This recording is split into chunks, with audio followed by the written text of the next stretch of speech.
এজন্য আল্লাহকে ভুলে গেলে, আখিরাতকে ভুলে গেলে, মৃত্যুকে ভুলে গেলে, কবরকে ভুলে গেলে ওই জীবনের সাথে খোদার কসম হাইওয়ান জানোয়ারের জীবনের কোনো পার্থক্য থাকে না। যে জীবন গন্তব্য চিনে না, মঞ্জিল চিনে না, মঞ্জিল আখিরাত, গন্তব্য আখিরাত, থামবো গিয়ে আখিরাতে। মানুষের মৃত্যু হয় না, মানুষের শেষ হয় না, স্থানান্তর হয়। এই মৃত্যুটাও একটা স্থানান্তর, ইন্তেকাল। ইন্তেকাল মানে স্থানান্তর, মানে এটা এ পাশে ছিল, এই পাশে। মানুষ কখনোই শেষ হয় না। তোমার আমার কোনো শেষ নাই বাবা। ছেলেরা বলি আব্বা, তোমারও না আমারও না, কারো কোনো শেষ হবে না কোনোদিন, আর কোনো দিনে না।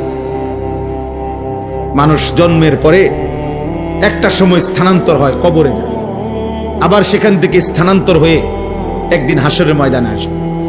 সেখান থেকে আল্লাহ তাআলার সামনে গিয়ে দাঁড়াবে। সেখান থেকে মিজানের পাল্লায় ওজনের জন্য নেওয়া হবে।